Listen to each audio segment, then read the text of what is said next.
Hello students, welcome back to our online classes from KCS public school Charkhari. और ये है आपकी आधुनिक हिंदी व्याकरण। सभी बच्चे अपनी हिंदी व्याकरण की बुक ओपन कर लीजिए। हिंदी व्याकरण में आज हम आपको लेसन 2 वर्ण, शब्द और वर्तनी पढ़ाने वाले हैं। लेसन 1 के सारे क्वेश्चन आंसर वगैरह सब कुछ कंप्लीट हो चुका है और उसको आप लोग को अपनी पेयर नोटबुक में करना था। नेक्स्ट लेसन वर्ण, शब्द और वर्तनी, अल्फ़ाबेट, वर्ड एंड स्पेलिंग। चलिए इसको आपको साथ साथ हमारे साथ रीड करना है और बुक में ऐसे ही उंगली चलानी है। स्कूल में छुट्टी की घंटी की आवाज़ सुनते ही हम सब कक्षा के बाहर भागते हैं। वह बिना बोले हमें बहुत कुछ बता देती है। रेलगाड़ी की सीटी भी अपने आने जाने के बारे में बताती है। मशीनें भी तरह तरह की ध्वनियाँ उत्पन्न करती हैं, लेकिन इन सभी ध्वनियों को भाषा नहीं कहा जा सकता। तो इसमें लिखा है कि जब छुट्टियाँ होती हैं तो आपकी छुट्टी होती है तो क्या आपकी स्कूल में बजती घंटी बजती है, तो वो क्या बताती है कि छुट्टी हो गई, चलो हम वापस जाते हैं घर। रेलगाड़ी की सीटी आने जाने की भी सीटी बजाती आती है तो सीटी बज जाती है, हमें समझ आ जाता है कि रेलगाड़ी आई है। तो ये क्या होती हैं, ये ध्वनियाँ होती हैं ध्वनियाँ। साउंड, इंग्लिश में क्या कहते हैं, इसको साउंड कहते हैं, लेकिन इनको भाषा नहीं कहा जा सकता। वे किसी स्पष्ट अर्थ को प्रकट नहीं करती क्योंकि उनका अर्थ स्पष्ट नहीं होता है। हमारे मुंह से तरह तरह की ध्वनियाँ निकलती हैं, सभी ध्वनियों को भाषा नहीं कहा जा सकता। केवल अर्थपूर्ण ध्वनियाँ ही भाषा बनाती हैं। जिन ध्वनियों में कोई अर्थ होता है, जैसे हम आपको अभी बता रहे हैं जो चीज़ें, उसका कोई ना कोई अर्थ है, तो वो क्या है, भाषा।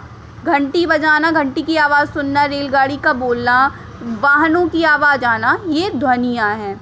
भाषा को लिखकर प्रकट करने के लिए निश्चित चिन्ह हैं। हम जैसा बोलते हैं वैसा ही लिखते हैं। अलग अलग ध्वनियों से ही अलग अलग भाषाएं बनती हैं। तो भाषाएं भी क्या होती हैं, अलग अलग होती हैं। हमें जो लिखना होता है उस ध्वनि की अलग हम लोग अक्षर भी बनाते हैं और लिखते भी अलग हैं। विभिन्न लोग बोलचाल के लिए विभिन्न भाषाओं का प्रयोग करते हैं। भाषा को लिखने के लिए लिपि का प्रयोग किया जाता है। अब ये लिपि क्या होती है, भाषा को लिखने के लिए निश्चित चिन्हों का प्रयोग किया जाता है जिसे लिपि कहते हैं। ये आपको याद रखना है, ठीक है। भाषा को लिखने के लिए निश्चित चिन्हों का प्रयोग किया जाता है जिसे लिपि कहते हैं। हिंदी की लिपि क्या है, हिंदी की लिपि देवनागरी है। जो हम लिखते हैं ना, ये लिपि, इसको देवनागरी कहते हैं। इंग्लिश की लिपि क्या होती है, रोमन।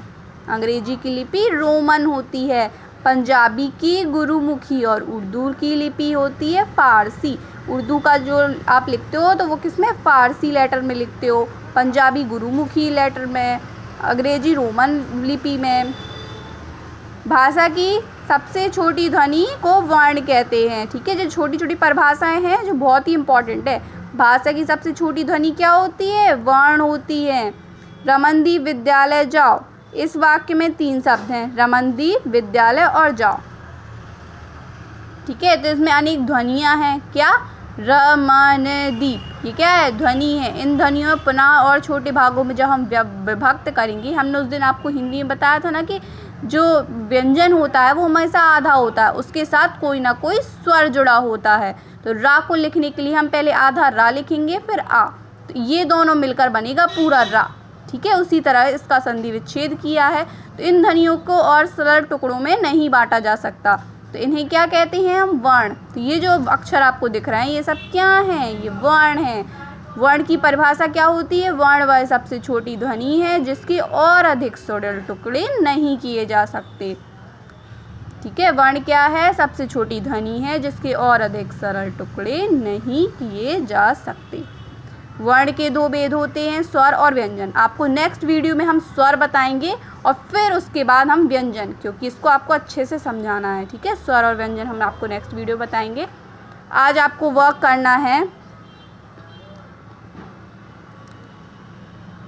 ये आपको स्वर व्यंजन होने के बाद ही बताएंगे, ठीक है। तो आपको क्या करना है, वर्क में आपको ये परिभाषाएं हैं जो छोटी छोटी, आपको अभी हमने 3 परिभाषाएं बताई, लिपि की बताई है, वर्ण की बताई है और भाषा ये बताई है ना, जो हमने, जो आपको जितनी भी इसमें डेफिनेशन आई है वो आपको लर्न करनी है, ठीक है। और ये भी याद रखना है कि हिंदी की लिपि कौन सी होती है, देवनागरी होती है। अंग्रेजी की लिपि रोमन, पंजाबी की गुरुमुखी और उर्दू की फारसी।